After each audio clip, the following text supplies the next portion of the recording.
আমরা যতই বড় হয়ে যাই না কেন, রূপকথা সে যে দেশেরই হোক, যতই অলৌকিক হোক, আমাদের তা নেশা জাগায়।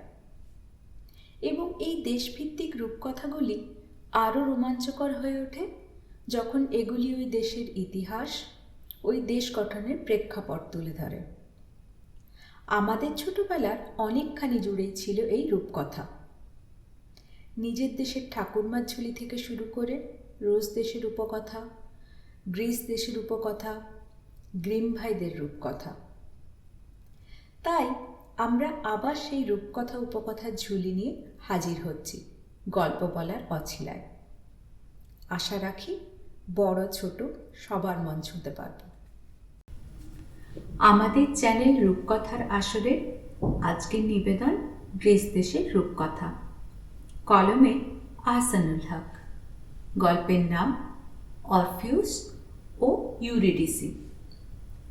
গ্রিসের একটি বিখ্যাত প্রদেশের নাম থ্রেস। প্রাচীনকালে এক সময় এখানকার রাজা ছিলেন অরফিউস। রাজা বটে, কিন্তু সম্পূর্ণ আরেক রকমের। রাজ্য শাসন, যুদ্ধবিগ্রহ কোনো কিছুতেই তার মন নেই। একটি জিনিস নিয়ে তিনি দিন রাত মগ্ন, সে তার সুরের সাধনা। সঙ্গীতের দেবতা এগুলো নিজ হাতে তাকে তৈরি করে দিয়েছিলেন একটি বীণা, আর কাব্যের দেবীরা তাকে দান করেন সুরের শিক্ষা। তার সুরেলা কণ্ঠ ও বীণার ঝঙ্কারে শুধু মানুষ কেন, পশু পাখি তরুলতাও মুগ্ধ হতো। বনের পশুরা তাদের স্বভাব ভুলে তার পিছে পিছে চলত, গাছপালা নত হতো তার কাছে। তার সুরের আবেশে শিল পাথর পর্যন্ত এক জায়গা থেকে আরেক জায়গায় গিয়ে আশ্রয় নিত। অরফিউসের গান মুগ্ধ হয়ে শুনতেন অপ্সরী ইউরিডিসি। এমন বিভোর হয়ে তিনি মিশে যেতেন তার সঙ্গীতে যে তিনি যেন তাঁর সুরমূর্ছনারই এক মানবী রূপ। সুরের বাঁধনে দুজনে বাঁধা পড়লেন চিরকালের মতো। ইউরিডিসকে অরফিউস গ্রহণ করলেন তার স্ত্রী রূপে। সুরের মোহ আর ভালোবাসার আবেশে তাদের দিন কাটতে লাগলো স্বপ্নের মতো। এমনি করে বয়ে চলল দিনের পর দিন, কিন্তু হঠাৎ তাতে পড়ল ছেদ। একদিন বান্ধবীদের নিয়ে ইউরিডিসি এক প্রান্তরে ঘুরে বেড়াচ্ছিলেন। এমন সময় এক দস্যুর আক্রমণ থেকে বাঁচার জন্য হঠাৎ ছুটতে গিয়ে তিনি মারিয়ে দিলেন ঘাসে লুকিয়ে থাকা এক সাপকে। বিষধর সাপের কামড়ে তৎক্ষণাৎ ইউরিডিসের মৃত্যু হল। কঠিন আঘাত গিয়ে লাগলো অরফিউসের অন্তরে।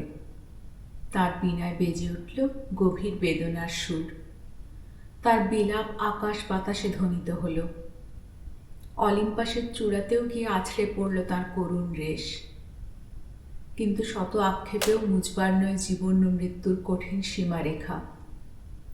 অরফিউস তাই ঠিক করলেন তিনি যাবেন পৃথিবীর সীমানা পার হয়ে সব কিছুর শেষে অন্ধকারে ঢাকা সেই পাতালপুরীতে। সেখানে যমরাজের কাছেই তিনি আকুতি জানাবেন তার ইউরিডিসিকে ফিরিয়ে দেওয়ার জন্য। অনেক পথ অতিক্রম করে অরফিউস পৌঁছলেন টিনেরাস অন্তরীপে। সেখানকার এক গভীর খাদ দিয়ে তিনি নেমে গেলেন মাটির নিচের অন্ধকার প্রেতপুরীতে। প্রাণহীন আলোহীন সে জগতে তিনি প্রথমে উপস্থিত হলেন পাতালের রানী প্রসাদবীণার কুঞ্জে। এই বাগানে কেবল সারি সারি কালো পপলার গাছ, ফুলহীন উইলো আর বিবর্ণ অ্যাসফোডেল। এই অঞ্চল পার হয়ে অরফিউস পৌঁছলেন পাতালপুরীর নদী আকেরনের তীরে। আকেরন হচ্ছে যন্ত্রণার নদী। এর স্রোতের সঙ্গে এসে মিশেছে বিলাপের নদী কসিটাস। এর ঢেউয়ে ঢেউয়ে গুমড়ে ওঠে পৃথিবী ছেড়ে আসা মানুষদের বুক ভাঙা দীর্ঘশ্বাস ও হাহাকার। আকেরন পার হওয়ার একমাত্র ভরসা খেয়ামাঝি কেরন। কিন্তু ছেঁড়াখাড়া আলখেল্লাধারী এই বুড়ো যেমন নিষ্ঠুর তেমনি বদমেজাজি। তাকে বুঝিয়ে দিতেই হবে তার পারানির কড়ি, নইলে বেয়াদব বলে তাড়িয়ে দেবে আগন্তুককে। আর আশ্রয়হীন আত্মা শুধু ঘুরে বেড়াবে মরুপ্রান্তরের পথে বিপথে। বীণার সুরে এই কেরণকে মুগ্ধ করে অরফিউস পার হলেন পরপারের খেয়া। এরপর আরও অনেক পথ হেঁটে অরফিউস পৌঁছলেন যমপুরীর দরজায়। সেখানে মোতায়েন 3 মাথাওয়ালা বিকট স্বর পাহারাদার কুকুর সারবেরাস। সারবেরাসের লোমগুলো সাপের ফনা, আর তার লালায় ঝরে কালো বিষ। আকৃতি তার দানবীয়। অরফিউসের সুরঝঙ্কারে সেও মাথা নুইয়ে পথ ছেড়ে দিল। অবশেষে অরফিউস উপস্থিত হলেন পাতালপুরীর রাজা প্লুটো ও রানী প্রসাদবীণার রাজসভায়। এসে দাঁড়ালেন তাঁদের সিংহাসনের সম্মুখে। তাঁর বীণার তারে বেজে উঠল শ্রেষ্ঠ সঙ্গীতের সুর। পাতালের নিস্তব্ধ পুরীতে কেউ এমন সঙ্গীত আগে কোনোদিন শোনেনি। ভেসে বেড়ানো কায়াহীন ছায়াদের চোখে অশ্রু দেখা দিল। পরলোকে শাস্তি পাওয়া আত্মারা ক্ষণিকের জন্য তাদের শাস্তি ভুলে গিয়ে মুখ তুলে তাকালো।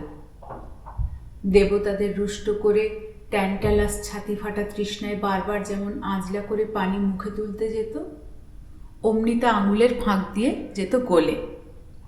সিসিফাসের শাস্তি ছিল এক বিরাট পাথরকে ঠেলে ঠেলে একটি পাহাড়ের চূড়ায় নিয়ে যাওয়া। কিন্তু এমনই দুর্ভাগ্য, মাথার ঘাম পায়ে ফেলে যতবারই সে পাথরটিকে চূড়ার কাছে নিয়েছে, ততবারই তা গড়িয়ে পড়েছে একদম নিচে। ড্যানিউসের মেয়েরা অনন্তকাল ধরে চেষ্টা করেছে ঝাঁঝরা কলসিতে করে পানি বয়ে নিতে। ক্ষণিকের জন্য তারা সবাই তাদের ব্যর্থ চেষ্টা থামালো। সিসিফাস তার পাথরটিকে ঠেস দিয়ে শুনতে লাগলো অরফিউসের বীণা। এতকাল পরে ফিউরিদের মনও নরম হলো। অবশেষে প্লুটো ও প্রসাদবীণা গ্রহণ করলেন অরফিউসের আবেদন।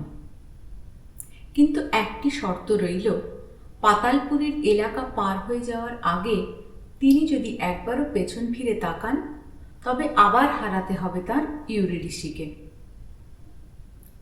বন্ধুর পথ, নিবিড় অরণ্য, সুড়ঙ্গ, খাত পার হয়ে ফিরে চললেন অরফিউস। ইউরিডিসি তাকে অনুসরণ করলেন ছায়ার মতো। কিন্তু পৃথিবীর আলোর প্রায় কাছাকাছি পৌঁছে অরফিউস নিজের অজান্তেই হঠাৎ একবার ফিরে তাকালেন। ইউরিডিসি তার সঙ্গে রয়েছে তো? মুহূর্তের এই অসাবধানতায় তার সমস্ত সাধনা ব্যর্থ হল। অশরীরী আকর্ষণে ইউরিডিসি আবার ফিরে চললেন পাতালপুরীতে।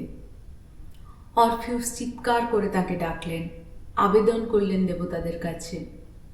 কিন্তু তার সকল অনুনয় ব্যর্থ হয়ে ফিরে এলো ছায়ালোকের নিস্তব্ধ শূন্যতা থেকে।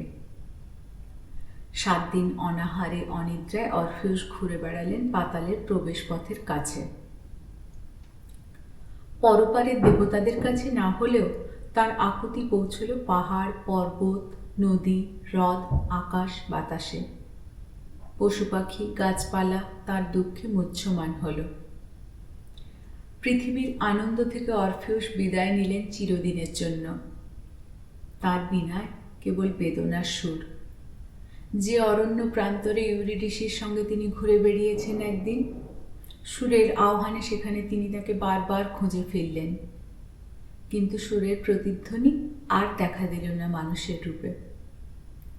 একদিন বনের পথে ঘুরতে ঘুরতে তার সঙ্গে দেখা হয়ে গেল আনন্দের দেবতা ব্যাকাসের অনুচরী একদল উচ্ছল মেয়ের সঙ্গে। তারা ব্যাকাস দেবের উৎসবে বেরিয়েছে। অরফিউসকে তারা আহ্বান করল তাদের উৎসবে যোগ দিতে। কিন্তু অরফিউস নিজের দুঃখে বিভোর। তাদেরটাকে সাড়া দেবেন কি করে? মেয়েরা বৃথাই ডাকল তাদের নৃত্যের সঙ্গে তার বীণাধ্বনি যোগ করতে।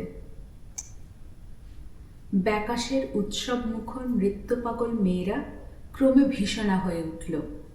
ক্ষিপ্ত হয়ে তারা একসময় ঢিল ছুঁড়তে লাগলো অরফিউসকে লক্ষ্য করে। কিন্তু তার বীণার শব্দের সীমানায় এসে ঢিলগুলো শান্ত হয়ে আশ্রয় নিল তার পায়ের কাছে। উড়ন্ত বর্ষাও সম্মোহিত হয়ে পালকের মতো মাটিতে এসে পড়ল। ব্যাকাসের ক্রুদ্ধ সেবিকারা তখন শুরু করলো উন্মত্ত চিৎকার। চিৎকারের কর্কশতায় বীণার সুর ক্রমে ঢাকা পড়ে যেতে লাগল। যখন তার একটুও শোনা গেল না, তখন নিক্ষিপ্ত ঢিল এসে পড়তে লাগলো অরফিউসের শরীরে। ক্ষতবিক্ষত করতে লাগলো তার সমস্ত দেহ। প্রলয়োল্লাসে ব্যাকার সেবিকারা অরফিউসের দেহকে টুকরো টুকরো করে ছিঁড়ে ফেলল। তার ছিন্ন মাথা আর তার বীণাটি তারা ছুঁড়ে ফেলল হিব্রাস নদীর পানিতে। হিব্রাসের ঢেউয়ে এখনো তাই বাজে অরফিউসের বীণার মৃদুমন্দ সুর, আর তীরে তীরে জাগে তার মধুর প্রতিধ্বনি। তার দেহের ছিন্ন অংশগুলো সংগ্রহ করে কাব্যের দেবীরা সমাহিত করলেন অলিম্পাস পাহাড়ের পাদদেশে লিব্রেথাতে। সেখানে তাঁর কবরের পাশে বুলবুল পাখিরা এমন সুরেলা কণ্ঠে বিলাপ করে যে সারা গ্রিস দেশে তেমনটি আর কোথাও শোনা যায় না। নদীতে বাহিত অরফিউসের বীণা লেসবসে গিয়ে পৌঁছল। সেখান থেকে তুলে নিয়ে দেবরাজ জুপিটার তা স্থাপন করলেন তারকাদের মাঝখানে। রাত্রিতে আকাশের দিকে তাকালে তারকাপুঞ্জের মাঝে আজও তোমরা দেখতে পাবে জলজলে অরফিউসের এই বীণা। মৃত্যু হওয়ার পরপরই কিন্তু অরফিউসের দেহের ছায়া প্রবেশ করল পাতালপুরীতে। এবার আর তার পথে কোনো বাধা নেই। মরু, নদী, মাঠ, বন পার হয়ে তিনি এসে মিলিত হলেন তাঁর ইউরিডিসির সঙ্গে। সেখান থেকে তারা দুজনে মিলে চলে গেলেন চিরসুখের এলিশিয়ান প্রান্তরে। সেখানে সারা সময় তাদের দেখা যেত একসঙ্গে, বনে, প্রান্তরে, আলো ছায়ায় ছন্দে ছন্দে ঘুরে বেড়াতে। পাতার মর্মরে, ঝর্ণার কলকলে হঠাৎ চোখ তুলে তাকালেই দেখা যেত সুরের হিল্লোলে বয়ে যাওয়া তাদের মিলিত রূপ। এমন মুগ্ধ চোখে অরফিউস তাকিয়ে দেখেন ইউরিডিসিকে যতক্ষণ তার স্বাদ, আর কোনো দিনও ইউরিডিসিকে হারিয়ে যাবেন না তার অরফিউসের কাছ থেকে।